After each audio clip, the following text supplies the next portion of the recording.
Hey there, everybody. What's going on? This is Too Much Food. Thanks for stopping by for another show of the Game Buffet, where I am accompanied by the usual crew, the cast with Sobski and Sincere. And today's a little special. Well, little is Little, come on yeah, now. it's just as big as this fellow over here. It's pretty special. Hey, it's just as big as the Duke controller. Yeah, no big deal. We got Seamus Blackley joining us here tonight. What's going on, Seamus? How you doing, man? But I want to be clear that nothing is as big as the Duke controller. So, Nothing. That's how I knew I became an adult, when I actually could hold it properly. That's right. How's it feel alienating every child? Above this height in order to hold the Duke controller. Man, that shit was manly, though. That was like a beefy controller. It gave everybody I forget what that syndrome's called, where once someone's like insecure of themselves, like once they try something. That was me. I'm like making sure no one's looking at me. I'm trying to size my hands up to this thing. I remember I played it. I held it for the first time at something called Circuit City, if nobody remembers what that is anymore. Of course we remember. I don't, because I'm too young. Yeah, you're what, 19, 20? Beat it, kid. Yeah. So Seamus was talking about being old. He's going to feel old once you talk. What do you would say you're happy to have me on the show, and then you're like, oh, yeah, Seamus was talking about how fucking old he is. What? That's great. That's good. He pestered you for all that time just to humiliate you. This is public humiliation right now. This is all turning into a gif. No, it's true. But it's true that you can ask me lots of questions about the past. So how was that moon landing? What was it like before cars were invented? Like, I wonder how do you like? Does that ever get old, or do you just like you're so like into it? Like, how's that go? Being asked about the past all the time. Well, it gets worse the older that you get. It's a fascinating and weird thing, and you end up feeling lucky because people assume that the past that you lived in was interesting enough to ask about. I think we're all going to experience it at some point too. Not just that. I feel like if you're a good storyteller, you can just create the past and just pass it off as truth and be like, screw that guy for not looking it up himself. Gee, you're that guy when like tourists come and ask directions, you like send them to fucking nowhere, don't you? Supermarket, go 6 miles there. They're at a Denny's now. Then round the roundabout, and then go back the way you came. Meet me here at 4. Come back. I'll be right here for sure. Yeah. And the next thing you know, you convince them to drive to Watts and paint white power on the side of their car. You're that guy. Make them look bad by any means. Once more, thanks for coming on. I myself, Sob, and Sincere, we're happy to have you on. I can't believe I'm even in this podcast right now. Like you are, my friend. Whenever Seamus is talking, I'm usually watching. I'm never in it. It is real. He doesn't mean on the internet. He like goes to where you live and watches you. Yeah, did you not see me behind that bush earlier? Oh no, but I'm suddenly feeling like buying some cameras. So that's good.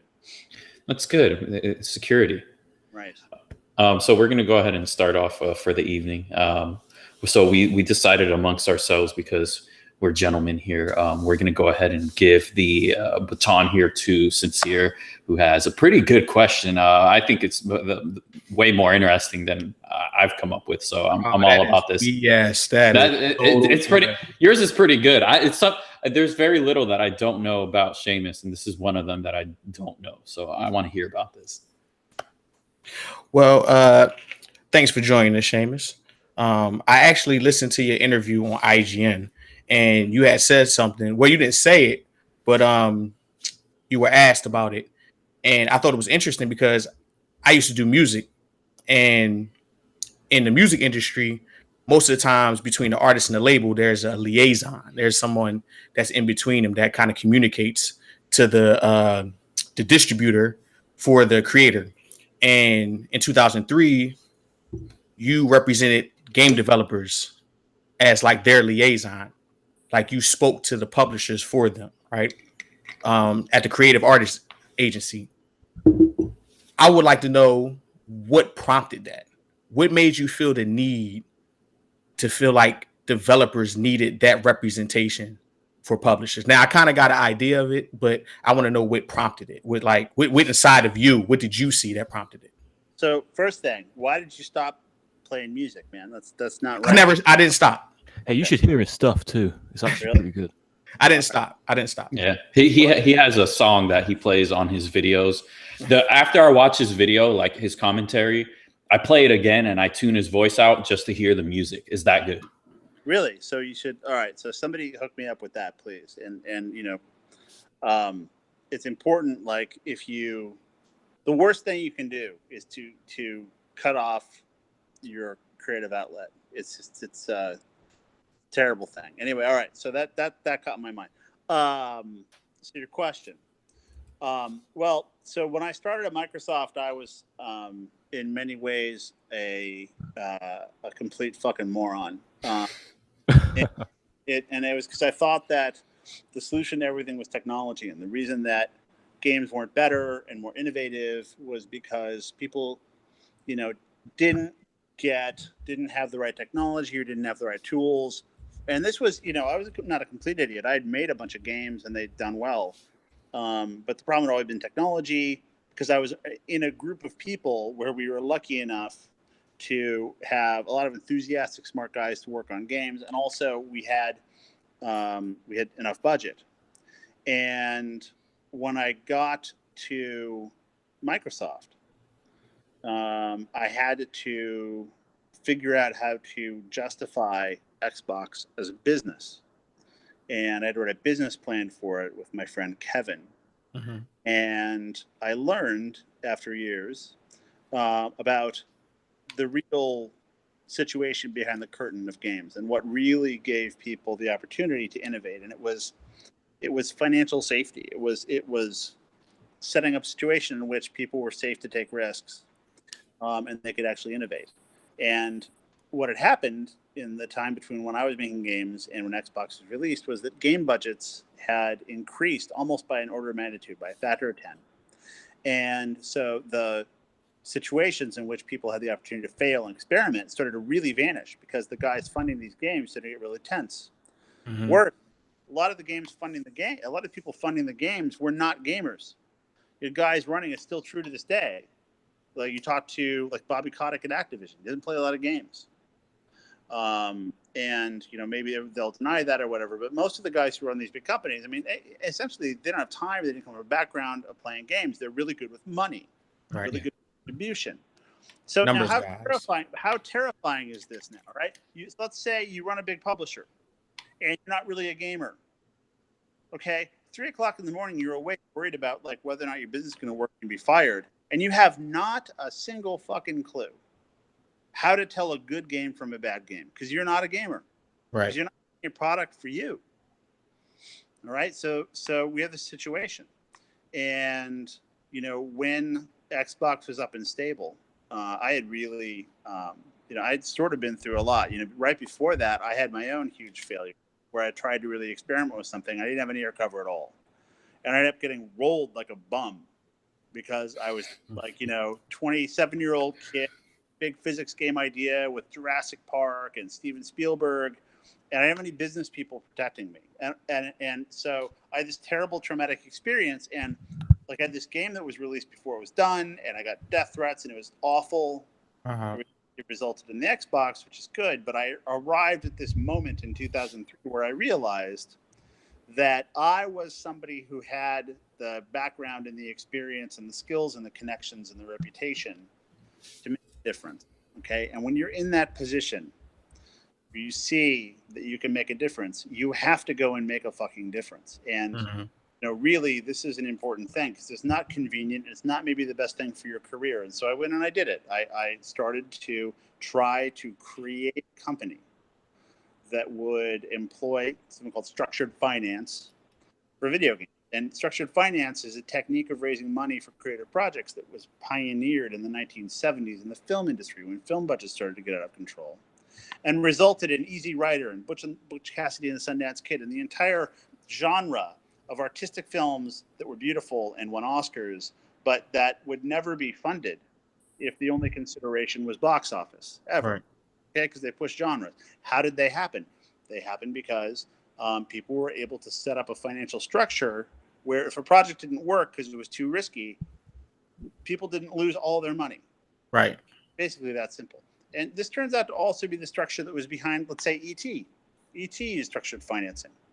And the man who put that together, Harold Brown, who is an attorney and a dear friend and a wonderful man, was one of the first guys to ever figure that out. And so I sought him out, and I put together a group of people who could do this for games. And I did that for 10 years. That is awesome. Like, I don't know why that touched me the most, because I didn't know that developers had that kind of, I mean, you know, from being a kid playing games, you never think about the people that's behind it and them having that kind of trouble, because, you know, cash helps you get your creative out. I've been saying that for a long time to people. You know, if you have the capital, you can be more flexible with your creativity. So well, when you feel like when you're up against the wall, it's tough. It's tough. But that can make you more creative, but not forever. You need enough safe space to be able to get your shit together to release something and finish it so it's finished, so that it's good. Absolutely. And finding a way to do that is hard to do. And a lot of times, like, it happens by luck, you know. And I spent a bunch of time when I was working on Rock Band and Guitar Hero, because I helped to finance those. Great games.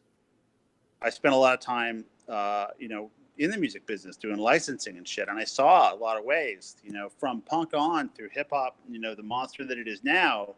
You know, hip hop was almost dead. Hundreds of times, right? Like random situations where the right artist had the right safety at the right time did something. And a lot of those artists then didn't know how to replicate that, and they hit a wall, and they're gone now. And you know, in a lot of cases, this is really tragic, like drugs or shot, like situations, you know. And the thing is figuring out a way to create a spot that's safe enough that people can actually get work done. And you know, when we look at everybody complaining about Xbox exclusive, you know, this is a whole big fucking thing. And from my perspective, you know, I get a little bit impatient with people complaining about this, because I know what it takes to create that spot, and it's hard. And I just gotta be honest, you know, Sony, with their mentality, having come from, you know, PlayStation grew out of the Sony Music Group. I don't know if you guys know this, but Teragi-san was an executive in Sony Music. And so the attitude of PlayStation has always had built into its DNA, not always successful, but it's always had this idea of supporting artists. And that's why they've had a big first party effort, not because they want to have all the developers, like, you know, as employees and it's efficient and all this kind of shit. EA goes through that like in cycles. Everybody's internal, everybody's external, everybody's internal, everybody's external. And it's always these arguments about efficiency. And you see lawsuits about people being burned out at EA and the quality of the great and bad and great and bad. It's really hard. At Sony, it's been much more consistent, and it's because they have internal developers simply because they want to give them the space to try things out. You know, and so you see these beautiful experiments. Some of them fail, some of them succeed. But, you know, you get like Shadow of the Colossus, you get Last of Us, you get God of War. You have these teams of people who are able to hone and develop their craft in a safe environment and build on it and make more and more and more amazing, impressive things. And it's not like an accident. You know, a lot of times it's an accident. This is true in music, it's true in movies, and it's true in games. You see a team that makes something great, and then the next game is crap, and then they go to business. And it's because the environment changes that they're working in. Sometimes their success is the agent of that destruction. Right? You know, their success screwed things up. There are ample examples of this, you know. Yeah, music, movies, gaming, is a bunch of them. Yeah, but it's all the same.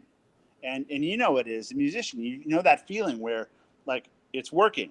And if it is working and you're creatively getting it right at the moment where you're totally fucking broke and you got to work 2 jobs, nothing is going to come out. Right. I mean, or it may. No, it's not. But behind the music, like, episode may try to represent it, like you're working 7 jobs the whole time to put the album together, but it's never really the case. Maybe you were for a little bit, but then like somebody gave you enough money that you spent 6 months and really worked on it and you got something out, and this is always the case, and it's no different in games. And it's interesting to me and odd and disturbing a little bit that even in our hyper-connected culture, especially in games, that this isn't really understood. But do you think that disconnect is because, like with music, I mean, I'm not trying to, talk shit about guys that do music, but it got to a point where like anybody thinks they can do it. A guy picks up a guitar. I'm a musician today. Oh, dude, because you can't do that in the gaming industry. You can't wake up one day and say, I code games or I develop games. I don't know. It doesn't happen. Everybody's a fucking game designer, dude. Like, oh, that's the thing. I didn't think so. I mean, because in music, it's like everyone's like, "Oh man, I got a laptop. I can make beats. I can make music today." But you yourself are probably guilty, like, saying, "Well, why didn't they do this? And they just should have done this. And it's so easy to see. Why didn't they just like tune this like this and then tune like this?" It's. And until you've done it, you're not like, oh, fuck, this is so hard. I mean, initially, I was like a teenager when I felt like that. But once I got into buying my own equipment and then realizing how difficult it actually was to just put a song together, from taking it from a creative, taking it from your mind, putting it on paper, like actually recording your thought and then actively making it into a physical thing, like something you can hear, touch, and feel is difficult. It's very difficult. Like you realize how much work goes into it. Yeah. So let me apologize then, because of course you get it. Of course you get it. I think what's cool about that, I've always said to people, because like I always say I want to go to school twice, and the second time I go, I want to do cinematography, and I express to them that it's because I think it's just badass that I could no longer have to try to tell you what I'm envisioning. I could show you. And I think that's what Sincere, like in music, can do. Like, he don't have to try to explain it to me. I could just listen to a song. And games, you can just like let me dive into it, and film in the same way. So that's what I love about that. And I feel like that's what you're getting at, Sincere. I love that part, though. I love being able to get it, like literally get into your mind. There's no more, with similes and metaphors and you trying to give me analogies. I'm just like, I'm living in that artistic part of your creation, I guess. Mm-hmm. It's interesting too, because that's when you know that your game is starting to get somewhere, is when you can let somebody play it. You don't have to explain anything. When they can just play it and get it and understand what it is, what's it about, that's when you know you actually have. What about what was it that you were? What was the other thing that you were talking about before, Sincere, about a game that he was developing for the PC? Well, no, Seamus, you helped develop System Shock, right? Yes, indeed. That's what I wanted to hear about. Since you're talking about that, I would like to hear. No, it wasn't that. I mean, quite naturally, anybody that knows anything about System Shock knows that like the game was awesome then, and it kind of influenced a lot of games today. Like that's like the starting point. See, I was really young, but I remember seeing it in adverts and stuff, magazines. But this kind of goes into the question you want to ask Seamus also. Fu, was like when you had the idea for the Xbox and you were bringing PC-esque gaming to the living room, was the notion like that System Shock, like that kind of game, did you feel like that would work to a person sitting in their living room? Because I have this argument with people about PC and console. It's not even an argument. It's more like a debate where they say, well, it is not comfortable to sit at a desk and play video games. I like sitting on a couch and play video games. Was that idea that you wanted to take that person from in front of their desk and put them in the couch, but have the same experience that they had playing a game on PC? Was that like your motive behind like the Xbox? Like that's I don't know. Like I don't know if I'm wording that properly. No. That was an easy answer. I just think there you have it.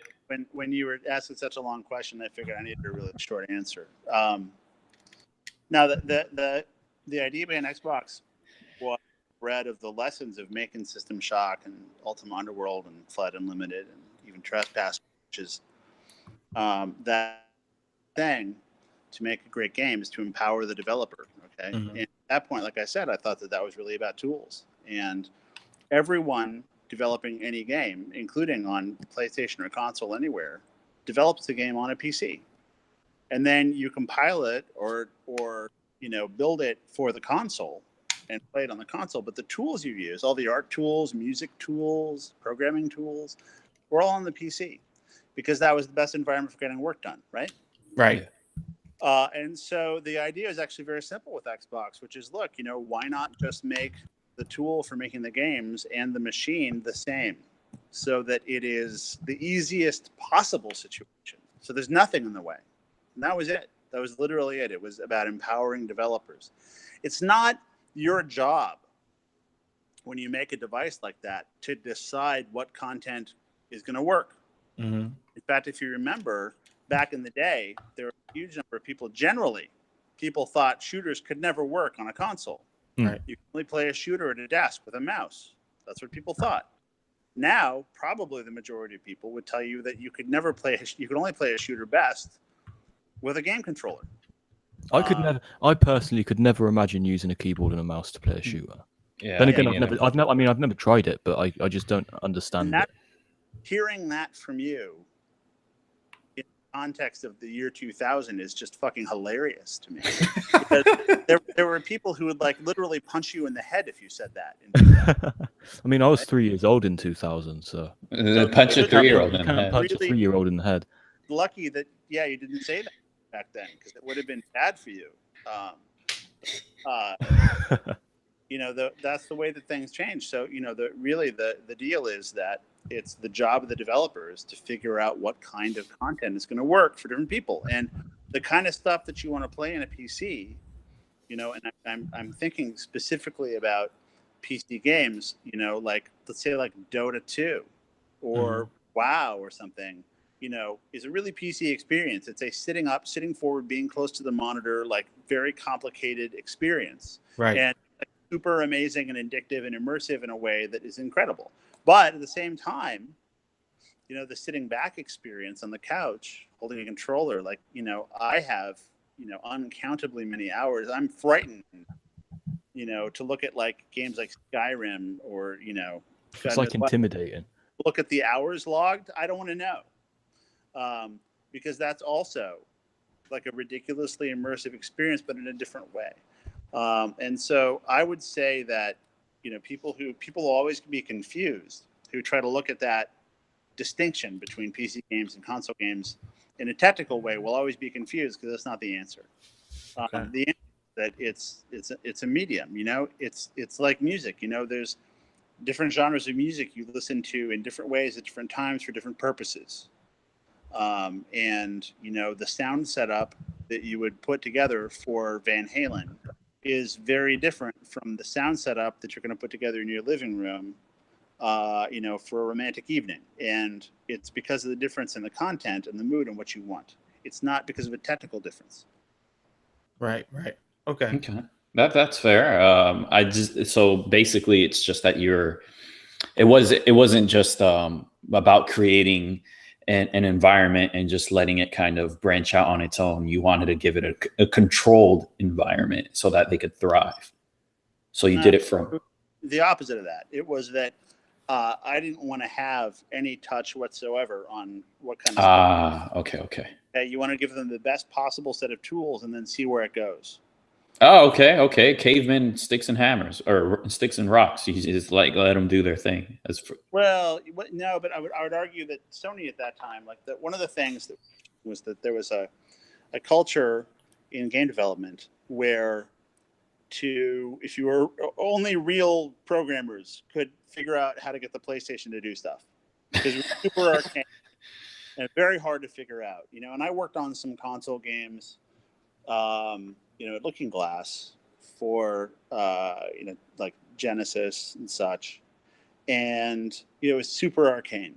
You had to be a really good programmer, totally to the metal, and that's all right, because what happens is you get only the people who are super duper hardcore, and they come together and they make stuff, and they make it in a very hardcore way. But you miss out on entire other groups of people, like the whole indie game scene now, right? People who have beautiful ideas, who just want to be given good tools, not sticks and rocks. Like, give them a fucking, a hammer at least. Chisel and drill, like just Jesus, don't make them live in a primitive situation, and they'll make things that are beautiful for you. And so what I wanted to do is I wanted to bust through that culture of super exclusivity through technical arcanity. And part of it, a lot of it, was the graphics chip. PlayStation 2 had graphics that were really, really powerful with the cell processor, but it was like, it was a little bit like having, 1,000 horsepower muscle car. And if you weren't a great race driver, all you did was like spin it in donuts and crash and burn the motor out. And I sort of wanted to build like a Formula One car, where it required a team, but it was sophisticated stuff. And when you got it right, you would beat the shit out of the other car. You know what? I thought it was funny that you called Sony the muscle car, and then you used Formula One, this very sophisticated, slim, beautiful thing to. Well, no, it's true, because like in graphics, cell process, a whole bunch of silicon, a whole bunch of transistors thrown at the screen, and you would brute force your way through problems. And the NVIDIA architecture we chose was a result of decades of work by the people who had invented graphics, with shaders and texture engines and sophisticated techniques for drawing things that were beautiful, that were based on empowering artists and understanding what the rendering problem was, as opposed to just applying brute force. So it was exactly that analogy. And so we brought a technology to the console space that hadn't been there before, which was a mature, sort of reasonable adult rendering technology. And now everyone has that. But again, in 2000, with the cell engine and the consoles that have preceded, the architecture of the graphic chips was really, really primitive. It just was. I feel like this is around the timeline of what you wanted to discuss with the arrival of the Xbox, Sob. So go with the Sega Dreamcast thing. Well, what I wanted to know is, Food and Sin know that the Dreamcast and the Xbox is like tied as the top my favorite consoles of all time. I mean, I'm only 20, so I've only had like 2 consoles. No, I haven't. But I want to know how that Sega Microsoft partnership came to be, because like many people, I mean, even me and my brother, we regarded the Xbox as like the Sega Dreamcast 2.0 almost. But I think that's fair. I hear a lot of Sega fans say the same thing. It was like they're adoptive. Yeah, spiritual. Yeah. Well, yeah, I mean, and the Dreamcast was my favorite console at the time, for sure. But it wasn't. The people mistake it. There was a failed deal where Microsoft was going to put Windows Compact Edition on Dreamcast, and it didn't work out. And the partnership didn't work out, and nothing came of it. And then shortly after that, we announced Xbox, and people got confused, like there was something to do. There was nothing. They had nothing to do with one another. But what was true was that Dreamcast also, and this probably has more to do with the shadow of PlayStation and Kutaragi-san than anything else. Sega also understood it, and also it had to do with Sega's arcade. Sega understood the importance of the talent, and so they had a lot of first-party talent, and they treated them really well. It was not unlike movie studios during the Star System era.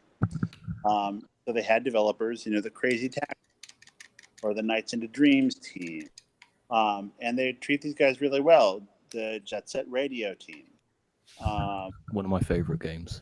Yeah, and so these guys were like like serious artists inside of Sega, and that was something I was really interested in. I spent a lot of time, at Sega headquarters to get the developers to work on Xbox for that reason. What was that? Was that a trying to think of the proper words? I was going to say kicking and screaming type of thing, but was it easy to get them on board, or were they on the fence, or were they? Because I know that they not only did they partner with you guys to bring over some games, they branched out evenly. They had some titles go to GameCube and they had some titles go to the PS2. But the Xbox was like, were they weary of coming to this brand new platform? Of course they were. They don't want to waste their time and talent on something that's going to work out. I had a lot of fancy dancing to do for that, but this was a painful time for Sega. They left the console business, and then it was terrifying for them. They had always been a company that was based on hardware. Do you know that Sega was founded by an American? Did you guys know that? Yeah, and it was in Hawaii, correct? No, it was in Tokyo. It was called Service Games, and they made games for the servicemen stationed in Japan. Yes, I knew that, but I thought that they were first founded in Hawaii and then moved to Japan, and then they did the whole Service Games thing. They made Periscope, which I think was their first big success, where I think it was based off of being in a submarine of some sort. But obviously, it's like I don't know if I'm not even trying to make an old or young joke. I don't know what the proper term would be, like a tabletop game, or I wouldn't know what to call their. I know they did a lot of coin-based machines. It was an electromechanical game. There was a whole arcade. There's a pre-video world of arcade games. It's like this beautiful world of weird, wonderful electromechanical games, all throughout the 60s and into the early 70s. And then the first video games show up, and it was all over because video games just destroyed everything. But he destroyed that, but Sega still pioneered into that with the SG-1000, which they had. I believe they have several models of the SG-1000. Was it the SG-1000? I think before that they had something else. No, actually, it was the SG-1000, and then they launched it on the same exact day that the Famicom launched. So I feel like they kind of. I think it was cool that they came out at the same time because they kind of fed off of each other's energy. I don't think having everything on one person's shoulders is a good thing for an industry. Great for one company, I'm sure, because they want all this money to themselves. But for fans that want more and want better, I think it was great that they came out on side by side, because imagine them going from those mechanical machines you're talking about, and then them not making that transition of video. They probably would have ended their streak of consoles beforehand. And the funny thing is that while listening to you talk and answer Sop's question, is that when you were talking about PlayStation, I was really thinking about Sega as well, because you were talking about them making a silicon and just throwing chips in it. And I feel like that the only thing worse than that, from what I've heard from developer takes on, your magazines and interviews, is that the Sega Saturn was absolutely an abomination, horrendous to build on. And that was one of its downfalls. Yeah. And there was an idea that this was the way to keep bad games off of a platform. So the bar is really high, then only really talented developers could make stuff. And this is how you avoided your console becoming a store. So, and this was really a way people thought. So that was intentional. Yeah, they claimed that it was intentional, and it part of it probably was, but it was also just bad hardware design. I'm going to take off for about 10 seconds, so please talk amongst yourselves. Be right back. Cool. Oh man, what are we going to talk about now that we're talking amongst ourselves? No, I'm joking. we need to do an ad break. We've only literally done this almost 100 times now. We're working towards our 100th, so it's gonna be badass. No, we It's haven't. probably We haven't done it 100 times. No, I said we're working towards it. Come on. No, how many have we done now? Don't count your chickens before they're hatched, boys. Like, let's just. We're going to get to the 99th time. You're getting to episode 100. I wanted to be on episode 100, so now I feel gypped. You can come on. You could come back on if you want. I might actually ask you to do that. So. Okay. Look, I also don't want to make it sound like I think that Sony was, a bunch of chimpanzees with hammers and transistors, because that wasn't the case. It's just a different philosophy. It was like, look, do we design this piece of hardware so that as powerful as we can possibly think of making it, and will allow the software guys to figure it out later? Or do we work with the software guys and take more time and make sure that it's all going to work and that we have adequate tools and support so that they don't spend a lot of their time beating their head against the wall? That's the difference. And both approaches have merits, right? The first approach has what's called a lot of headroom. If you guys recall, it used to be a thing that the first games on a console didn't look anywhere near as good as the last game. Like Cameo for the 360 looks nowhere near as good as Halo 4 for the 360. But now everybody was bragging about how, oh my God, they got Forza Racing working on, in 4K on Xbox One Pro, like in no time. Xbox One Pro. Yeah, sorry, that's my my slag. I was going to hate you for that. But that dynamic is gone. Now everyone expects the full power of the machine to be used right off the bat, right? And so there's no headroom. So there's no expectation that a few years from now the games are going to look like radically better. We've hit some sort of asymptotic limit for how good games can look. I mean, once you have God of War with every possible fucking graphical doodad at 180 frames a second on an 8K TV, where the fuck else do you go? And that's a real question, because that used to be the primary thing with old consoles, was having this amazing graphical leap. It started out with having arcade games in your house, and they didn't look anything like arcade games. They were terrible looking compared to real arcade games, because real arcade games had expensive hardware because the business model worked for that. And then consoles surpassed that with the sort of boost that they got from PC technology. And now, we have these rendering supercomputers called game consoles in our homes. They can draw things better than the special effects in movies 5 years ago, which is just true. And where does it go? And I don't know. Well, I think that's a really good transitional part for what I wanted to talk about, because that's directly what we're going to get into, and what I wanted to discuss with you, because I do know that people consistently will talk to you, whether if they don't know you well and they just know about the Xbox side, they'll talk to you about Xbox. And I can only assume people in your personal life talk to you about bread. I'm not sure. You seem to know your bread.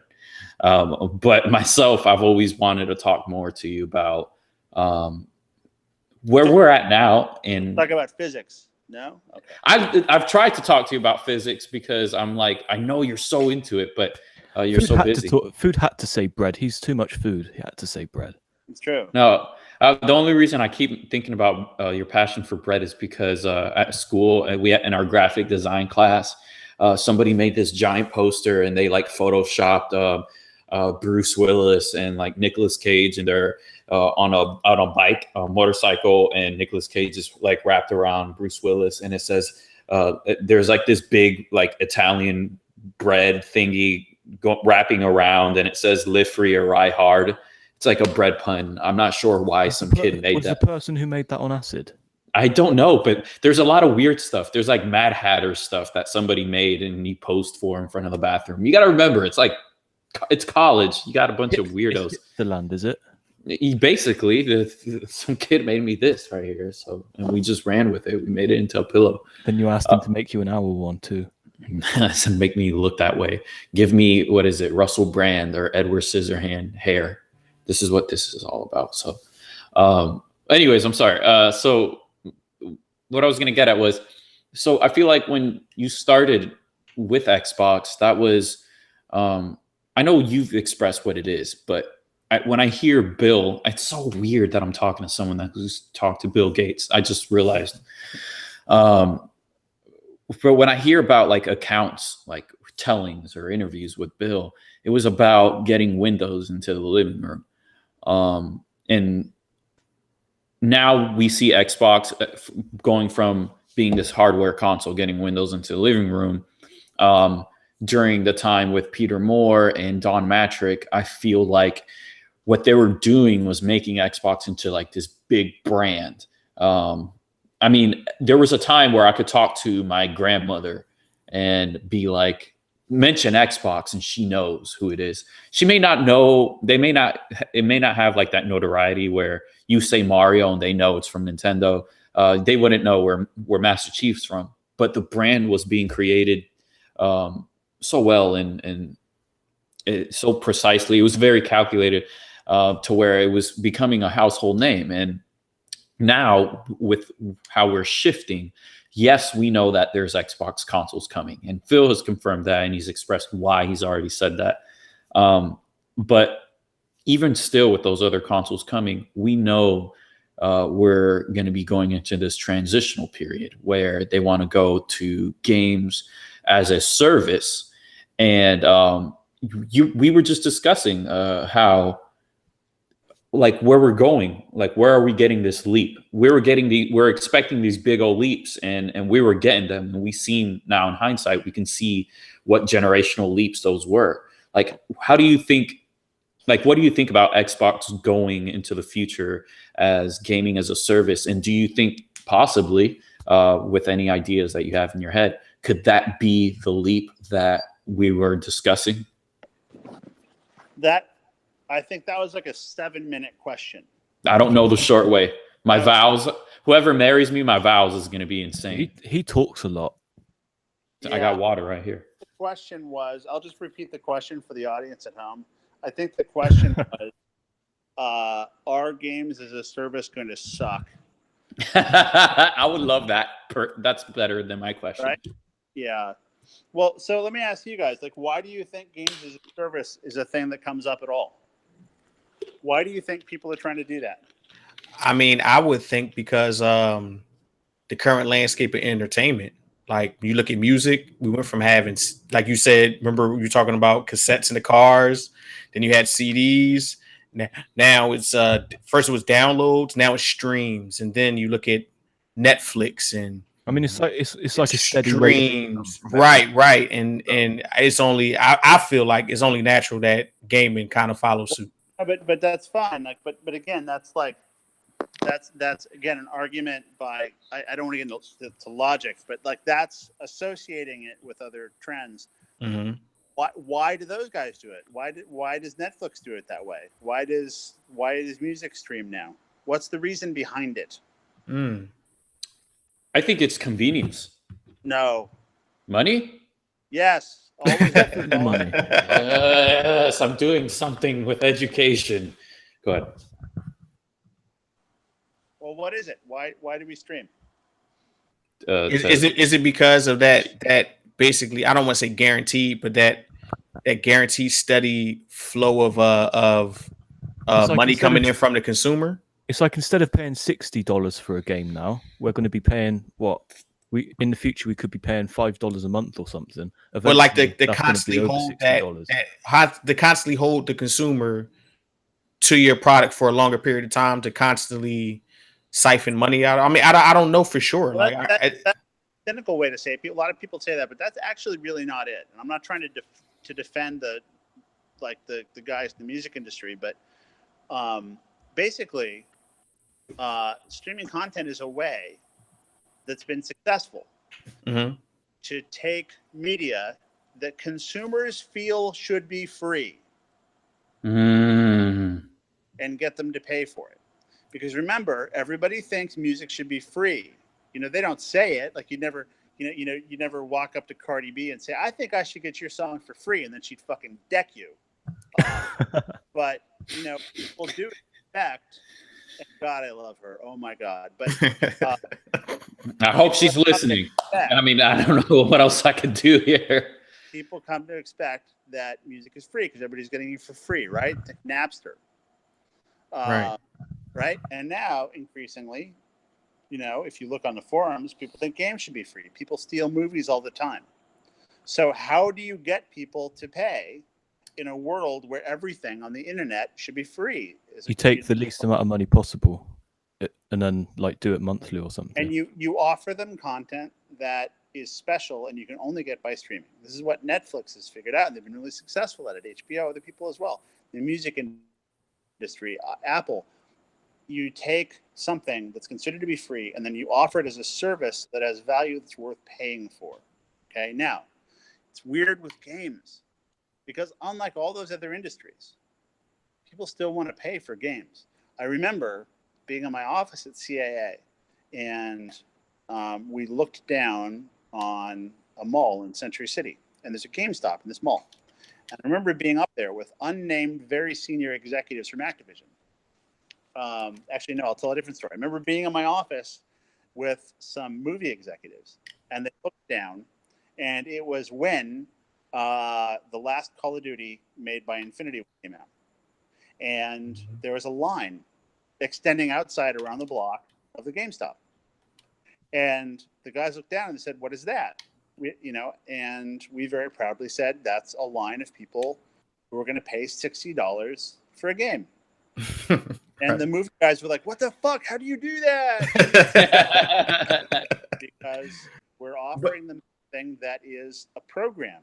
It's an interactive experience, and it's valuable enough to them. We haven't blown it like you have in movies, so that they'll line up around the block to play it. Okay, and to some extent, people still will. But at the same time, as you know, there's a lot of pressure on free games and freemium and all this bullshit that's gone on, which I have a very strong opinion about, but it's neither here nor there. And so the game industry is looking to these models and saying, okay, look, these models are working really well in other media. How do we use them? Okay, and we're fucking up. I mean, look at what EA did. Okay, Battlefront was a disaster for them. Okay, and they weren't trying to be evil. They were just trying to figure out a new model, and they did it in a stupid way, and they paid for it. They paid for it. Okay, but in music, when streaming came along, it solved a real problem. There was no money being earned. The labels were going out of business. It was grim times. Mm-hmm.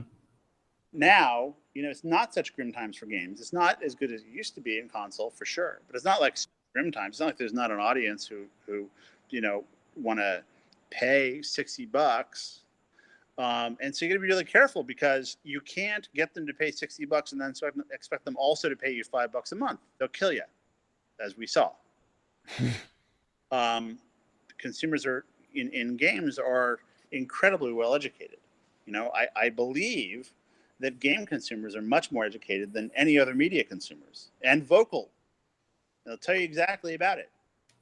And people from other media are terrified about this because I think they don't understand that any gamer, no matter what shit he writes, I find when I reply to people, I'm like, hey, why would you say that? They're like, oh, dude, I'm sorry. I'm just frustrated, because we're all gamers.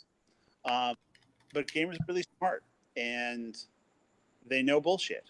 And so you can't try to pull the wool over their eyes. You're not going to get away with it like you might other places. So that's the transition we're in. Is that answer long enough to satisfy Food's 7-minute question? I mean, I think that was I'd say that was a 14 to 15-minute answer for a 7-minute question. I say that's. No, that was a good ass answer though. That was a really good answer. So here's the thing. So to respond to that, I think I totally hear what you're saying with music and film. I get all that, right? But the difference with games and music and film is that performance is impacted by streaming, no matter what. So I feel like when you say gamers are the most informed or educated, and if you said one or the other, I think this is where that matters the most. I feel that with no scientific backing, I feel that streaming for gaming would have happened sooner had we been more ignorant to or uneducated in the sense of how games are play better or how they are best on hardware. because it's not even that Yeah, really. Look at software, like PS Now. hardware. Always remember that.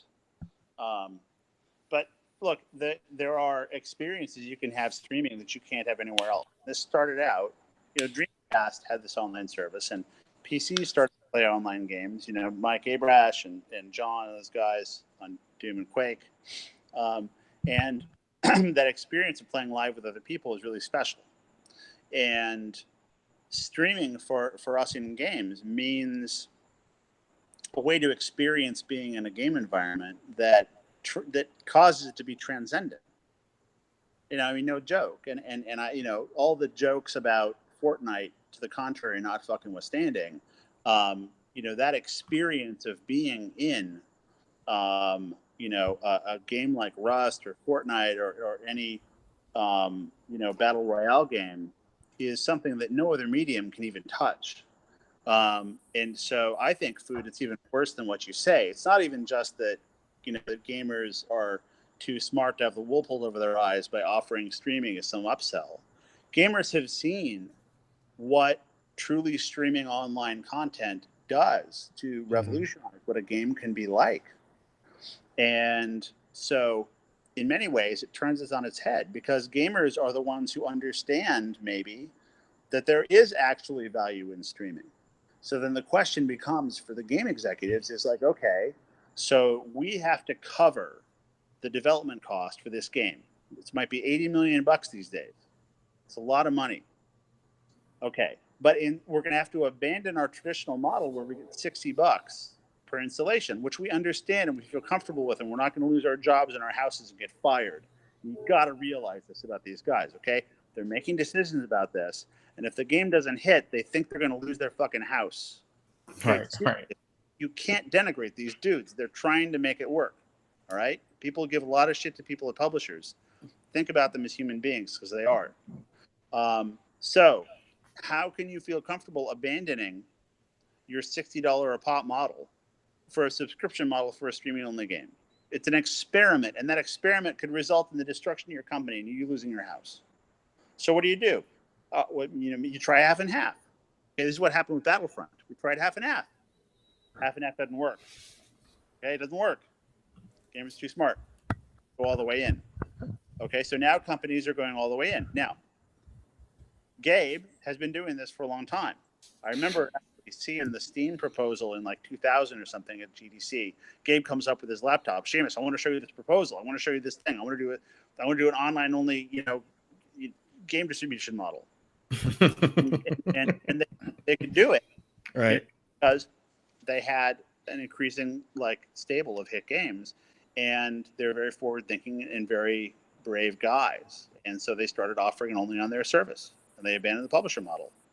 And it was very, very, very brave. People look at them and say, "Oh, those fucking assholes," and they're trying to, get our money out of us because they have the games. We know that. No, it's not that at all. They were very brave. They could have lost it all. Gabe could have destroyed his whole legacy and his fortune. Okay, but he didn't, because they were smart.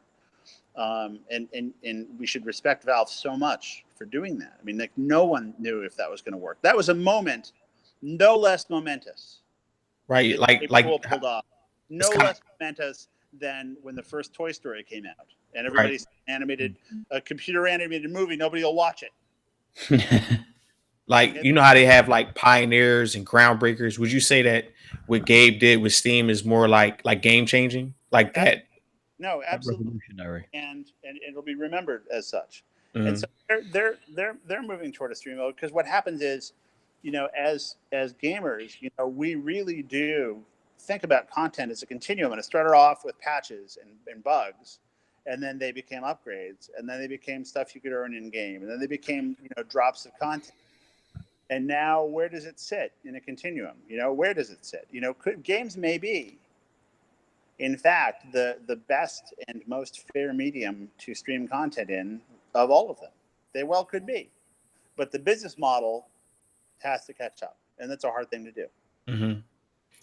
I think it's cool that you brought up Steam, because I feel the funny thing is, as I'm a console gamer, everybody knows that. I'm sure you've never heard me mention PC, but I didn't think about Steam. And now that you're saying this, I'm thinking technically hasn't Steam always been like your games as a service? I know they're not doing the monthly thing, but I mean, you get some. Sincere tells me you get some crazy deals like off of there. Those is it Humble Bundle?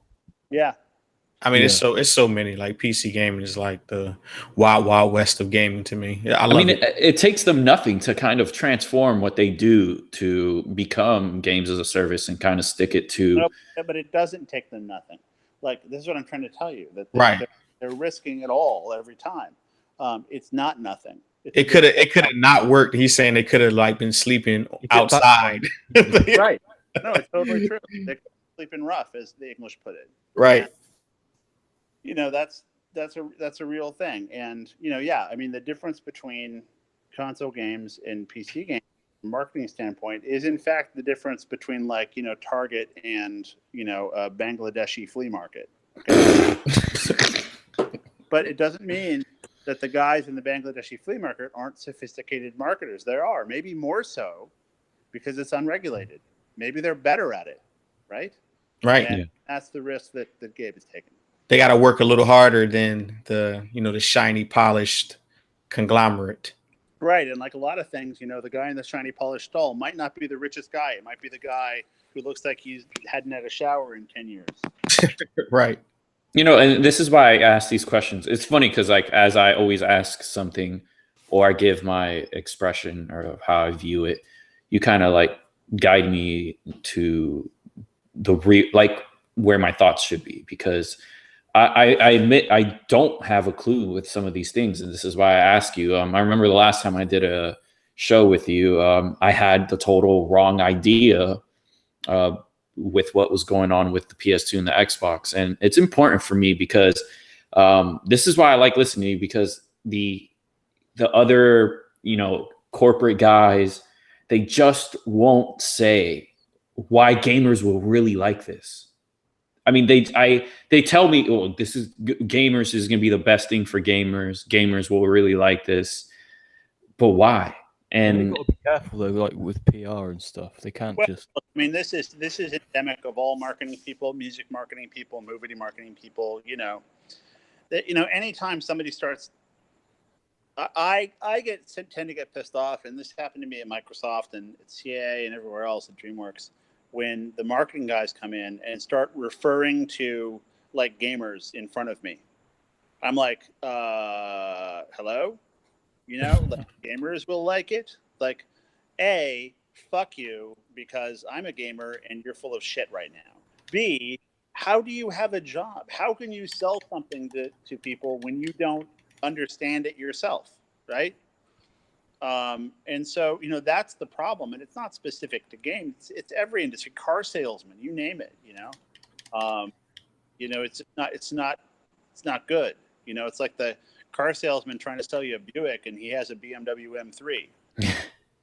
Right? Like, yeah. you know, and for a long time in games, and the scourge of this, the shadow of this is long and painful. You know, marketing people would come in thinking it was quote unquote hot. Games were hot, they're growing fast.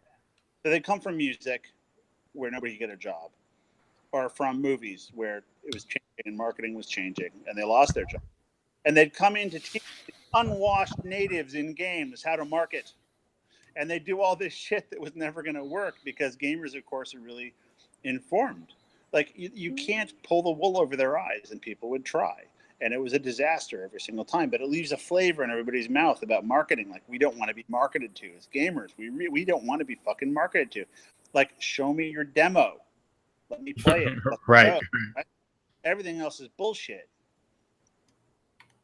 that's true. I think when it comes down to it, for all the things that we do view, like that we're fed, so to speak, we always end up with, like, we all end up singing the chorus, you know, just show us the game, because we want to see the game. We're not so much worried about marketing and stuff like that. Well, the weird thing is, a lot of big companies, a lot of big publishers, like, you'll have guys in the development team telling the marketing guys, let's just show them the fucking game. And the marketing guys will be like, no, we have to do these things, these special things, the magical things. And really all they're doing is touching their jobs or something, because, like, you know, the thing we learned about the online world that's inescapable is that the less distance there is between the audience and the creator, right, the better things are going to work out.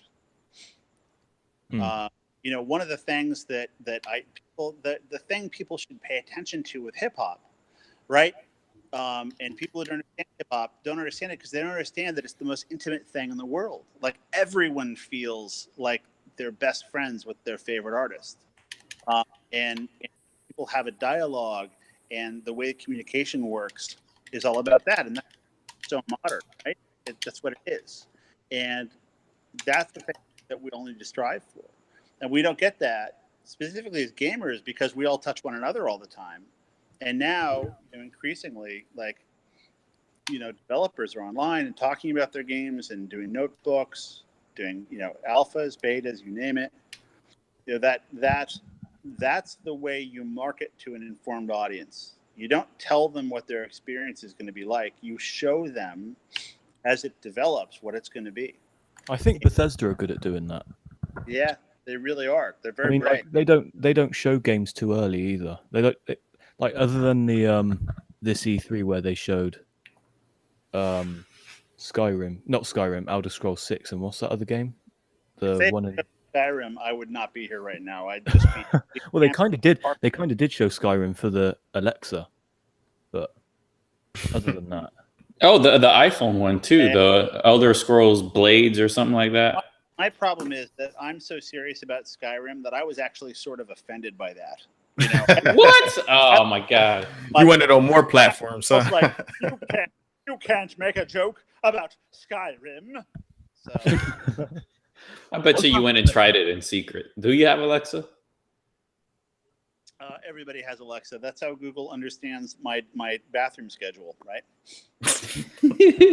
That's Amazon. Oh yeah, sorry. Yeah, I'm sure. Because it's not all the same. It's cool. They send you toilet paper as man. They sell all their information to everyone anyway. That's right. No, it's all totally private. It's fine. They just laugh at us. Like what bad could happen? Seriously, like you have a whole bunch of cameras and microphones in your house. Skynet. There's never been any science fiction about that. What I think is with all this information they sell each other, you would think that they go, gamers want to see the game, but some people still don't get that. I think they show us. It's like they try and treat it like movies, like movie trailers. They don't. Well, part of what happens, two things. First of all, some people are still insecure about games, and they think that games have to somehow equal movies.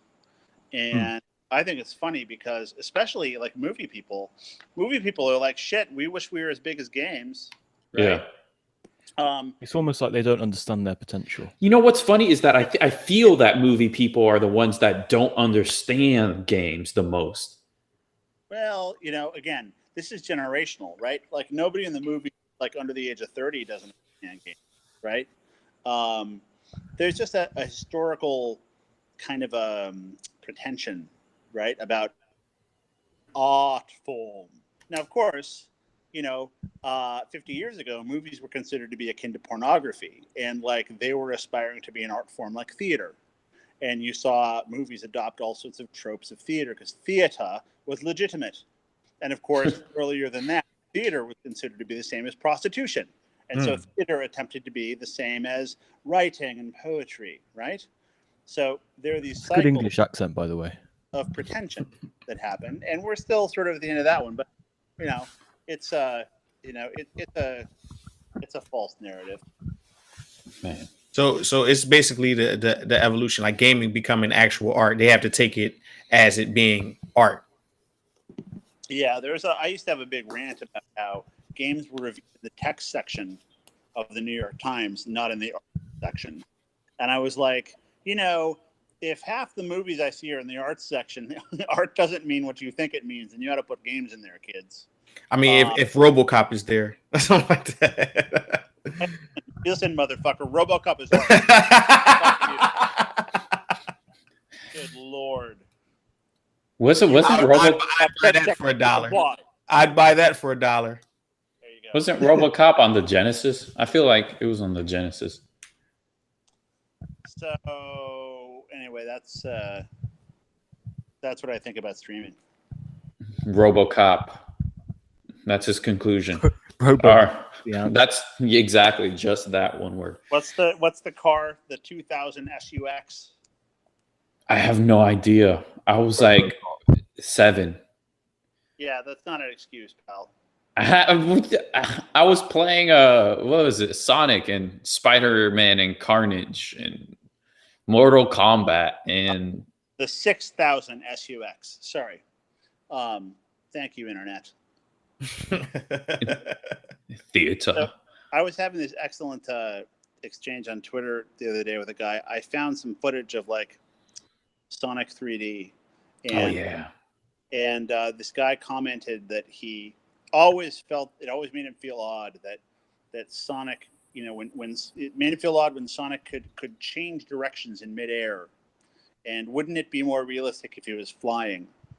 And I was like, I don't know, dude. Like, I don't know how I missed that total lack of realism in the game with the blue hedgehog rolling and collecting like floating rings. Like, how could I miss that lack of total realism? And I think it got me thinking about the fact that the power of games could be measured almost in that abstraction. Like, we can go into a world that makes no sense whatsoever on the face of it, and because we interact with it and we can test it and play in it, it gains reality to us and gains emotional power for us, and it's completely unique to games. It's powerful, and I think it's why it scares people. It scares the government to regulate them, because they don't understand the power. They don't understand it. They want to say it's addiction, right? They want to compare it to drugs. They want to say that it's dangerous, right? Because it's so powerful. They don't understand. But it's a very unique thing, because you are interacting with a computer in such a way the computer is the performer. The computer is giving you a performance, and you are a part of that performance as it orchestrates it. And it's incredibly lovely, and that's the important thing about games. And this has been on my mind a little bit since we were talking about graphics, because I sort of let it go. Like, what's next? Like, where does it go? Mm-hmm. I think, in the sense of what your dad always tells you to play to your strengths, or whatever version of it is that your dad's told you, or mom's. Playing to our strengths in games means abandoning this crazy quest for like increasing resolution and concentrating on the thing that no other medium can do. Like, TV can go to high resolution, movies can go to high resolution. What can no other medium do? No other medium can allow us to have that experience where we tell a story to ourselves. We're part of something. And that's totally fucking amazing. And it's something that's special about games. And I think sets us apart as gamers, because we're connoisseurs of something that's really like cool and refined. And I'm really proud of it. And I hope that soon the thing that's happened to people who listen to hip hop happens to us. Which is that probably all you've realized or seen now, that knowing who 2 Chainz is went from being something that would get you locked up to being something that makes you refined. No, and I really mean that. And hopefully, and by the way, like, I fucking love 2 Chainz, but the thing that we're not quite there yet as games. Right. As games, we're not yet seen as being refined in that way, and it's going to be interesting to see what happens with that. But do you think that it's close? Like, especially with the, because me and Food always talk about like Halo being a sci-fi epic in the same vein as Star Wars. I know you probably wouldn't agree with that, even though, because Star Wars is the sci-fi epic, but the personal connection people have with that game is like something I haven't ever seen. No, and you're exactly right, and I would equate the two. In okay. fact, I'll take it back. What I said earlier about this generation not having seen that, because I think there are many things like 2 Chainz, like Halo, where you see the world change like that. You get to feel that, and that's what makes it all worthwhile. Yeah, Halo made me feel heartbreak, and I just, that's something that I felt like was really important. And It was probably like in the pinnacle of not that there's a downward slope or anything with me, but that was like the pinnacle of gaming for me, because the first time I think is the best time, and I'll never forget Halo in that sense. I had a connection with this game and characters that it's not like film, where although I love film, it's not that I'm coming along for this journey. I'm actually part of that journey. So it's like what you said. I'm like how you said you'll take back what you said earlier about us not experiencing that in the same way that you did with getting Star Wars. And I'd agree with that, because that moment was beautiful. And I remember sitting in my living room, and my brother and my sister-in-law and my mom, they're here and they're talking over me, you know, and because when you're younger and you live with your brother, you know, you don't got a big old fancy house or like how I have now, a gaming room. The common space was the place where you gamed. Are those hipster pillows in your gaming room right now? No. The gaming room is behind me. Okay, just checking. Okay. Yeah, but I will. He was about to leave the show. No. And but I remember even with all that happening, I was honed in onto the little crappy Trinitron screen speakers. And I just remember feeling like this heartbreak when Chief and Cortana were not on that half of the ship that made it through the slip space rupture. And although everybody around me is talking about real life, like the feelings that I had was like real, and it killed me, man. And I knew that that's where like Halo became my number one franchise, and a franchise that forever changes me. And I always give, in terms of credit, I always give Sonic that crown, because it was the first game that I played on a console and it made me a gamer. But then, hey, what was it? I played Sonic when it was like 1993. And then Halo 3 made me feel that. So I went that long period of time waiting for that feeling again, you know, the thing that what we would consider the gap, to close that gap that makes that generational leap. And that's what it was for me. For me, it was experiencing it for the first time, gaming, and joy from gaming, and then from being able to mourn over a character in a game. So but that's the definition of good art, if it's able to pull the emotion out of the person that's consuming it. And that's where, like, when people get into the ultra technical part of gaming, to where I want to say the last 18, 19 years, maybe even longer than that, gaming has been able to evoke emotion in people that played it. Like, I remember beating Sniper Wolf in Metal Gear Solid, and it's like this whole touching cutscene, like he's like talking over her, you know, as she's dying. And it's like, this is the craziest thing I ever played in my life. You know what I mean? Like, it's just like, this has been happening for a while in gaming. And now I think we get to a point, maybe the next decade or so, where it will be taken as, you know, serious art. And that's something I've been saying for quite some time myself, is that gaming had to get to a point where people took it seriously as art. But I think that us being gamers, we've been taking it serious as art for a long time. And the developers have noticed that, so they put more of that into gaming. But that's where you get into that kind of weird space about single player and multiplayer.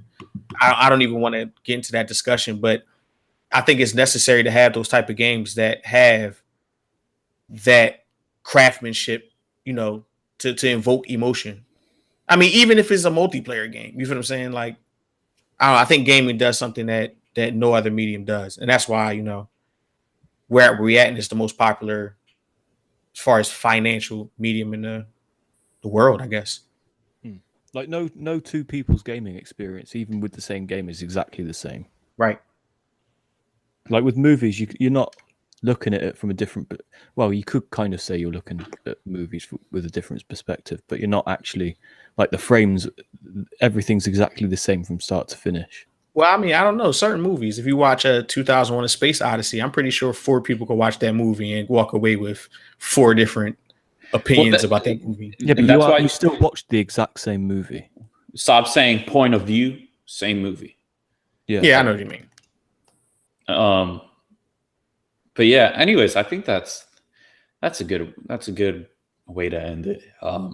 I feel like I wish I didn't have all this homework because I feel like I'd want to like come off this show whenever like Seamus talks, especially like what we talked about today. I feel like I need to kind of just think about everything, like what is it, process.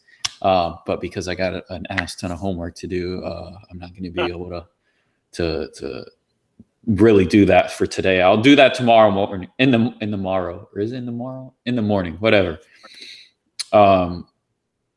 But it was good. It was really good. It's so deep in terms of like the whole art form. I got this to think about. Well, so I'll listen to it again tomorrow, and then the music aspect of it, because that's also another way that I didn't look at it. I want to think about that, and the gaming as a service thing, because this is the first real time where I feel like I've gotten something out of it, like some information that your opinion's always been like you're against gaming as a service, right? Yeah. So maybe I got some thinking to do. I'll do that tomorrow, though. I'll get back at you. I'll set. You'll know when I start. Flooding the DMs with like, here's my thoughts, and some sense, and you have to hear it. But anyways, everybody, thanks for coming out. Everyone in the chat, Dirty J, Siberia, Lunch Bizzle, Fanatic, Daz. Who else did I miss? John, Mike. I think that's everybody thus far. And anybody who catches it as the recording. Thank you for stopping by for another show. Thanks to Seamus for coming on. Yeah, for sure. We appreciate it. That was great. Cool, man. This is Too Much Food. Thanks for stopping by for another show. Please don't forget to rate, comment, favorite, and subscribe. And as always, thanks for watching. Peace.